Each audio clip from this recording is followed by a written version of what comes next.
Good morning दोस्तों, मैं अश्विनी सिंह कुशवाहा स्वागत करता हूं आपके अपने यूट्यूब चैनल ASK स्टडी पर। हम लोग कर रहे हैं क्लास 10 का साइंस और साइंस का दूसरा चैप्टर अम्ल, क्षारक एवं लवण। और इसमें जो आज हम लोग पढ़ने वाले हैं वो है कास्टिक सोडा। ठीक है, caustic soda NaOH sodium hydroxide, इसके बारे में पढ़ने वाले हैं। तो देखते हैं कि सोडियम हाइड्रोक्साइड होता क्या है और ये पहले तो देखेंगे कि ये बनेगा कैसे, इसके रासायनिक नाम हम सब देखेंगे और उसके बाद ये देखेंगे कि इसका उपयोग क्या क्या है। ठीक है, तो सबसे पहले देखते हैं कि कास्टिक सोडा क्या चीज़ है, क्या इसका अणुभार होता है, ये सब तो देखते हैं। देखिए कास्टिक सोडा हेडिंग यहाँ पे दिया गया है। अब बात करें इसके साधारण नाम की, तो साधारण नाम ही इसका कास्टिक सोडा होता है। ठीक है, रासायनिक नाम की बात करें तो इसका रासायनिक नाम होता है सोडियम हाइड्रोक्साइड। क्या होता है? Sodium hydroxide. अब आगे देखते हैं इसमें अणु सूत्र दिया गया है NaOH। क्या है इसका अणु सूत्र? NaOH। और इसका अणु भार होता है 40। अच्छा देखिए अणु भार निकालते कैसे हैं। एक एक तत्व का अणु भार आप लोगों ने देखा होगा आवर्त सारणी में। तो यहाँ पे सोडियम का अणु भार होता है 23 और प्लस यहाँ पे ऑक्सीजन का अणु भार होता है 16 और हाइड्रोजन का होता है 1। अब देखिए इन सबको जोड़ दिया जाए तो देखिए क्या हो जाएगा। सबको जोड़ने पर क्या प्राप्त होगा? 40। इसलिए सोडियम हाइड्रोक्साइड का जो अणु भार होता है वो क्या होता है? 40 होता है। ठीक है, अब ये देखेंगे कि इसको बनाने की विधि क्या है, सोडियम हाइड्रोक्साइड को बनाते कैसे हैं। ठीक है, देखिए जब सोडियम क्लोराइड के जलीय विलयन में विद्युत प्रवाहित या विद्युत अपघटन कराया जाता है तब सोडियम हाइड्रोक्साइड का निर्माण होता है और साथ साथ क्लोरीन और हाइड्रोजन गैस भी बनती है। देखिए क्या लिखा गया है यहाँ पे, देखिए सोडियम क्लोराइड के जलीय विलयन में, सोडियम क्लोराइड के, देखिए यहाँ पे पॉइंट क्या है, सोडियम क्लोराइड यानी NaCl के जलीय विलयन में विद्युत प्रवाहित करने पर क्या किया जाता है? विद्युत प्रवाहित करने पर यह वियोजित होकर सोडियम हाइड्रोक्साइड, वियोजित होकर क्या बनाता है? सोडियम हाइड्रोक्साइड यानी NaOH का निर्माण करता है। ठीक है, और इस पूरी प्रक्रिया को हम लोग क्लोर क्षार प्रक्रिया कहते हैं। अब क्लोर क्षार क्यों कहते हैं? क्योंकि इसमें क्लोरीन भी बनता है और क्षारक, NaOH क्या है? एक क्षारक है, इसलिए क्लोर क्षार प्रक्रिया भी इसे कहते हैं। देखिए यहाँ पे क्या क्या है, आगे फिर से एक बार देख लेते हैं। सोडियम क्लोराइड के जलीय विलयन में विद्युत प्रवाहित करने पर यह वियोजित होकर NaOH उत्पन्न करता है एवं एनोड पर क्लोरीन गैस बनती है। कहाँ बनती है? एनोड पर, तथा कैथोड पर हाइड्रोजन गैस मुक्त होती है। इसे क्लोरो क्षार प्रक्रिया कहते हैं। क्लोरो क्षार में क्या? क्लोरीन भी बन रहा है इसमें और क्षार भी बन रहा है। क्षार ये हो गया सोडियम हाइड्रोक्साइड। देखिए NaCl को जल में मिलाया जाता है और इसमें क्या कराया जाता है? विद्युत अपघटन। विद्युत अपघटन मतलब विद्युत प्रवाहित की जाती है, तब क्या बनता है? Sodium hydroxide. क्या बना? Sodium hydroxide. और क्या बना? क्लोरीन गैस बना, जो कहाँ बनती है? एनोड पर बनती है। हाइड्रोजन गैस बना, वो कहाँ बनता है? कैथोड पर बनता है। तो सबसे पहले इसकी पूरी प्रक्रिया समझते हैं कि ये होता कैसे है। देखिए सबसे पहले एक हम लोग बॉक्स लेते हैं। देखिए किस प्रकार का वो बॉक्स होता है।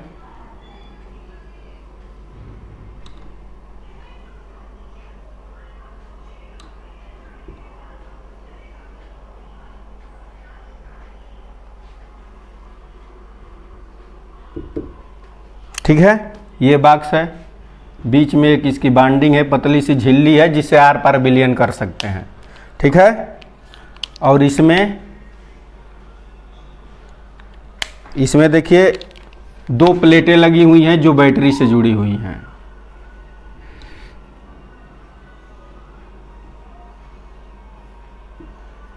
ये एक प्लेट हो गया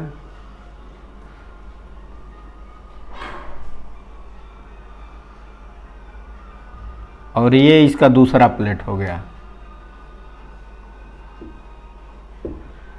बड़ा वाला जो चिन्ह होता है वो प्लस को दर्शाता है और छोटा वाला माइनस को दर्शाता है। ठीक है, तो जो प्लस होता है इसे हम लोग कहते हैं एनोड। क्या कहते हैं? एनोड। और जो माइनस होता है इसे कहते हैं कैथोड। ठीक है, ये दोनों बात समझ में आ गई। अब देखिए, जब विद्युत प्रवाहित इसमें करते हैं, बैटरी से विद्युत प्रवाहित करते हैं, तो क्या होता है कि ये वाली प्लेट एनोड प्लेट कहलाती है और ये वाली पहले प्लेट कौन सी? कैथोड प्लेट कहलाती है। इसमें देखिए, यहाँ से इस वाले बिंदु से NaCl का जलीय विलयन भेजा जाता है। NaCl का जलीय विलयन यहां से इसके अंदर भेजा जाता है। अब देखिए, NaCl का जलीय विलयन इसमें चारों तरफ फैला हुआ है।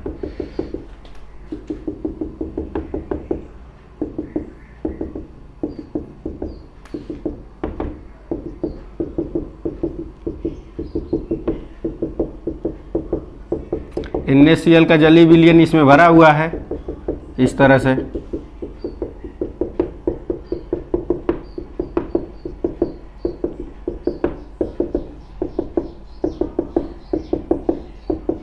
इस विलयन में देखिएगा, जब जलीय विलयन है तो जल, देखिए जल जो होता है इसमें दो भागों में टूट जाता है। जल देखिए यहाँ पे दिखा देते हैं, जल दो भागों में टूटता है। कौन कौन से? देखिए H2O है ना, तो ये दो भागों में टूटता है, H प्लस और प्लस OH माइनस में। ठीक है, और NaCl भी दो भागों में टूटता है। कौन कौन से? Na प्लस और Cl माइनस में। ठीक है, इतनी बातें समझ में आ गई होंगी। देखते हैं आगे अब क्या होता है। जब यहाँ से NaCl का विलयन बनाते हैं तो H प्लस और OH माइनस इसमें चारों तरफ होते हैं और Na प्लस और Cl माइनस होते हैं। ठीक है, तो यहाँ से देखिए क्या होता है, ये इससे क्रिया करता है। ठीक है, NaOH से क्रिया करता है, Na प्लस और OH माइनस एक दूसरे से क्रिया करके सोडियम हाइड्रोक्साइड बनाते हैं, जो इधर से बाहर निकल जाता है। NaOH यहाँ से बाहर निकल जाता है। ठीक है, अब देखिए क्या होता है आगे। अब इसमें दो और बच गए, H प्लस बच गए और Cl माइनस बच गए। ठीक है, तो H प्लस लिखने का मतलब है कि हाइड्रोजन के पास एक इलेक्ट्रॉन की कमी है। ठीक है, और Cl माइनस लिखने का मतलब ये हुआ कि Cl के पास, क्लोरीन के पास एक इलेक्ट्रॉन अधिक है। तो अब ये क्या करता है कि Cl एनोड प्लेट की तरफ गति करता है। जहां भी इसमें Cl मौजूद होगा वो तुरंत एनोड प्लेट की तरफ गति करता है। तो यहां पे देखिए, ये है Cl, Cl 2Cl, इस पे माइनस। अब ये कहां गति करता है? एनोड की तरफ। ये दो इलेक्ट्रॉन को त्याग देता है इस प्लेट पर, इस प्लेट पर त्यागता है और यहां पे Cl2 का निर्माण कर लेता है। ठीक है, और Cl2 जो गैस यहाँ पे बन रही है ना, ये ऊपर यहाँ पे ऊपर इसमें एकत्रित होने लगती है और यहाँ से क्या हो गया, Cl2 बाहर निकल जाती है। क्लोरीन गैस जो है बाहर निकल जाती है यहाँ से। ठीक है, अब देखिए क्या होता है, ये क्रिया किस पर हुई है? एनोड पर हुई है, एनोड प्लेट पर, एनोड प्लेट पर। ठीक है, अब दूसरी क्रिया देखिए। अब इसमें H प्लस घूम रहा है, H प्लस चारों तरफ, H प्लस इसका इलेक्ट्रॉन की कमी है। अब इलेक्ट्रॉन यहां से इस तरह बैटरी से होते हुए कहां पहुंच जाते हैं? इस प्लेट पे। तो OH जितने सभी H प्लस हैं वो गति करके इस वाले कैथोड वाले प्लेट पे आ जाते हैं। तो यहां पे देखिए 2H प्लस है और ये दो इलेक्ट्रॉन को ग्रहण कर लेता है। क्या कर लेता है? दो इलेक्ट्रॉन को ग्रहण कर लेता है और ग्रहण करने के बाद क्या बन जाता है? H2 बन जाता है। H2 गैस का निर्माण होता है। ठीक है, H2 गैस का निर्माण होता है। तो H2 गैस यहाँ पे एकत्रित होती है। देखिए इसको दूसरे कलर से दिखा देते हैं। H2 गैस इसमें एकत्रित होती है यहाँ पे, और H2 गैस यहाँ से क्या हो जाती है? बाहर निकल जाती है। ठीक है, तो देखिए इसमें क्या क्या बना। जब सोडियम क्लोराइड के जलीय विलयन में विद्युत प्रवाहित करते हैं तो सोडियम हाइड्रोक्साइड, इसको क्या कहते हैं? सोडियम हाइड्रोक्साइड, ये हो गया। सोडियम हाइड्रोक्साइड का निर्माण होता है, क्लोरीन गैस का निर्माण होता है और हाइड्रोजन गैस का निर्माण होता है। ठीक है, ये विधि आप लोगों को अच्छे से समझ में आई होगी। एक बार पुनः इसका रिवीजन करते हैं, उसके बाद देखते हैं। देखिए क्या है, सबसे पहले कास्टिक सोडा को पढ़ना था, तो कास्टिक सोडा का साधारण नाम कास्टिक सोडा ही होता है। इसका रासायनिक नाम सोडियम हाइड्रोक्साइड होता है। इसका अणु सूत्र NaOH होता है और इसका अणु भार क्या होता है, 40 होता है। 40 कैसे निकाल सकते हैं, तो जितने तत्व इसमें भाग लिए सबका योग कर दीजिए आणविक द्रव्यमान का, तो इसका अणु भार पता चल जाएगा। ठीक है, अब देखते हैं इसके बनाने की विधि। बनाने की विधि में क्या था कि सोडियम हाइड्रोक्साइड के जलीय विलयन में जब विद्युत प्रवाहित करते हैं, तो सोडियम क्लोराइड के जलीय विलयन में जब विद्युत प्रवाहित करते हैं तो क्या बनता है, सोडियम हाइड्रोक्साइड का निर्माण होता है। देखिए क्या है, सोडियम क्लोराइड के जलीय विलयन में विद्युत प्रवाहित करने पर यह वियोजित होकर NaOH उत्पन्न करता है तथा एनोड पर Cl2 तथा कैथोड पर, यहाँ पे देखिएगा कैथोड पर H2O गैस मुक्त होती है। इसे ही हम लोग कहते हैं क्लोर क्षार प्रक्रिया, चाहे क्लोर क्षार प्रक्रिया कहते हैं। क्लोर क्षार क्यों कहते हैं, तो क्लोर क्षार के लिए इसमें क्लोरीन भी बन रही है और क्षार का भी निर्माण हो रहा है। तो क्लोरीन गैस देखिए यहाँ से बाहर निकल रही है, ये क्लोरीन बना और यहाँ से ये क्षार बाहर निकल रहा है, इसलिए इसे क्लोर क्षार प्रक्रिया भी कहते हैं। अब इसमें क्या था, देखिए यहाँ से एक आपको बॉक्स बनाना है, इसमें 2 प्लेटें बनानी है जिसको बैटरी से जोड़ देना है, 4 रास्ते बनाने हैं। ठीक है, एक से NaCl का जलीय विलयन इसमें प्रवेश कराना है और NaCl जाके इसमें जब टूटता है तो NaCl OH से क्रिया कर लेता है। देखिए NaCl टूटता है, NaCl Na+ और Cl- में OH से क्रिया कर लेता है, तो NaOH सोडियम हाइड्रोक्साइड का निर्माण होकर ये बाहर निकल जाता है। अब यहाँ पे H2O H+ बचा और Cl- जो है जाके एनोड प्लेट पर इलेक्ट्रॉनों का त्याग करती है और यहाँ से गैस के रूप में परिवर्तित होकर बाहर निकल जाती है। तो ये इलेक्ट्रॉन गमन करके कहाँ पहुँच जाते हैं, दूसरे प्लेट पर। अब क्या होता है कि हाइड्रोजन यहाँ पे पहुँचता है, यहाँ पे इलेक्ट्रॉन पहले से मौजूद है, जाके उससे इलेक्ट्रॉन को ग्रहण करते हैं। देखिए यहाँ पे हाइड्रोजन इलेक्ट्रॉन को ग्रहण कर रहा है, Cl इलेक्ट्रॉन को त्याग रहा है, तो ये Cl2 गैस बना रहा है, ये हाइड्रोजन गैस बना रहा है।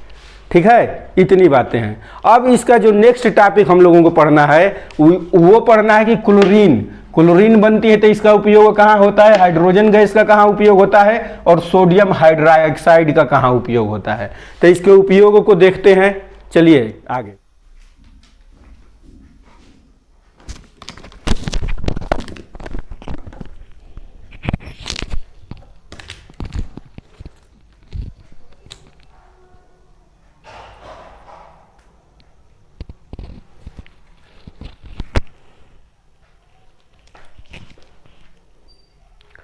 तो चलिए देखते हैं इनके उपयोग। तो सबसे पहले हम लोग देखेंगे क्लोरीन के उपयोग क्या क्या हैं। ठीक है, तो क्लोरीन के उपयोग को समझते हैं। क्लोरीन का उपयोग सबसे पहले किया जाता है जल की सफाई में।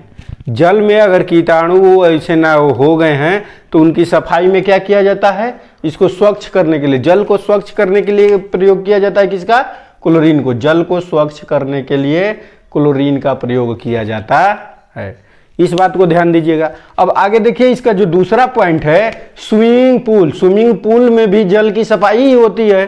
सामान्यतः स्विमिंग पूल में भी जल ही होता है, तो स्विमिंग पूल की सफाई में भी किसका प्रयोग किया जाता है, क्लोरीन का। अब आगे देखिए, रोगाणु नाशक के रूप में। रोगाणु नाशक का मतलब क्या है, मतलब कहीं पे किसी प्रकार के रोगाणु है तो उस स्थान को क्लोरीन को जल में मिला के उससे धो दिया जाएगा तो वो साफ हो जाता है। तो रोगाणु नाशक के रूप में इसका प्रयोग किया जाता है। रोगाणुओं को ये नष्ट कर देता है। जो रोग उत्पन्न करने वाले जीव होते हैं उन्हें रोगाणु कहते हैं। ठीक है, अब देखिए PVC तथा CFC में भी इसका प्रयोग होता है। CFC यानी क्लोरोफ्लोरोकार्बन, उसको भी समाप्त करने के लिए इसका प्रयोग होता है। PVC में इसका प्रयोग होता है। तो ये क्लोरीन के उपयोग हुए। ठीक है, क्लोरीन के उपयोग समझ में आ गया होगा। अब देखते हैं हम लोग हाइड्रोजन का उपयोग क्या क्या है। तो हाइड्रोजन के उपयोग की बात करें तो ईंधन के रूप में इसका प्रयोग होता है। किसके रूप में, ईंधन के रूप में। मतलब ये जब बढ़िया वाहन जैसे होते हैं, जैसे कह सकते हैं रॉकेट वॉकेट में, इसका हाइड्रोजन का उपयोग ईंधन के रूप में किया जाता है। ठीक है। हवाई जहाज के टायरों में जैसे क्या होता है कि ये हल्की गैस होती है, हाइड्रोजन गैस जो होती है हल्की गैस होती है, तो ये पृथ्वी पर रहती है तो यहाँ पे दाब बहुत ज़्यादा है, और ऊपर जाती है तो टायर अगर यहाँ पे नाइट्रोजन गैस और ऑक्सीजन भर दिया जाए तो ऊपर जाके दाब कम हो जाता है, तो वो गैसें फैलने लगती हैं, और ये हल्की गैस होने की वजह से ये फैलता नहीं है, इसलिए हवाई जहाज के टायरों में इसका प्रयोग किया जाता है सामान्यतः। अब दूसरी चीज है जो हाइड्रोजन का उपयोग है वो है उर्वरक बनाने में, खाद को बनाने में इसका प्रयोग किया जाता है, अमोनिया बनाने में। देखिए, और अगला पॉइंट है इसका अमोनिया बनाने में, मतलब 4 इसके यूज है। पहले ईंधन के रूप में प्रयोग होगा हाइड्रोजन गैस, ठीक है। देखिए, हाइड्रोजन गैस का प्रयोग किस में रूप में? ईंधन के रूप में। दूसरा हवाई जहाज के टायरों में, तीसरा उर्वरक बनाने में, और चौथा अमोनिया बनाने में। ये 4 उपयोग इसके हैं, ठीक है। अब आगे देखते हैं आगे। अब कास्टिक सोडा का क्या क्या उपयोग है? इसके बहुत सारे उपयोग हैं। पहला देखिएगा, इसका प्रयोग साबुन तथा अपमार्जक, क्या है? अपमार्जक। साबुन या अपमार्जक, साबुन की जो आप लोग लगाते हैं सामान्य, तो उसमें इसका प्रयोग किया जाता है, मैल वैल बढ़िया से साफ करता है कास्टिक सोडा। और इसका जो हो गया अपमार्जक का मतलब कि जो आप लोग वॉशिंग पाउडर यूज करते हैं, जैसे ये जो आपका घड़ी सरफ आता है, ये सब सरफ में इसका प्रयोग किया जाता है, ठीक है। अब देखिए, कृत्रिम वस्त्र के रेशे बनाने में, मतलब कह सकते हैं कि जो कृत्रिम रेशे बनाए जाते हैं जिनका उपयोग वस्त्र बनाने में किया जाता है, रेशे 2 प्रकार के, संश्लेषित और कृत्रिम।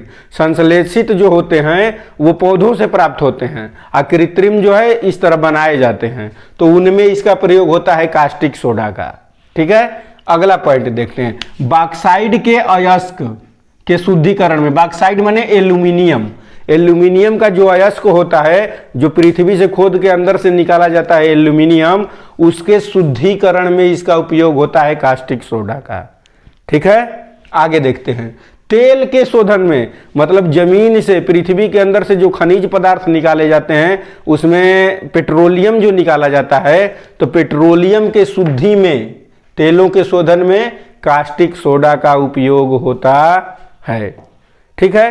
अब आगे देखते हैं, इसका एक और उपयोग है रंगकों, मतलब रंग बनाने में, एवं विरंजकों के निर्माण में। विरंजक मतलब जैसे कपड़े होते हैं तो कपड़े को रंग के रंगीन कपड़े बनाए जाते हैं ना, तो उन कपड़ों को रंगने के लिए विरंजकों के रूप में इसका उपयोग होता है, ठीक है। तो पहले रंग बनाया जाता है और फिर उससे कपड़ों को क्या किया जाता है? रंगा जाता है। तो इन दोनों में इसका उपयोग होता है। एक बार फिर पुनः से सबको देख लेते हैं, क्या है? क्लोरीन का उपयोग जल को स्वच्छ करने में, स्विमिंग पूल को साफ करने में, रोगाणुनाशक के रूप में, पीवीसी तथा सीएफसी में। H2 का प्रयोग, हाइड्रोजन गैस का जो प्रयोग होता है ईंधन के रूप में होता है, हवाई जहाज के टायरों में होता है, उर्वरक बनाने में होता है, अमोनिया गैस, अमोनिया के निर्माण में होता है। ये 4। अब इसमें देख लीजिएगा क्या क्या है।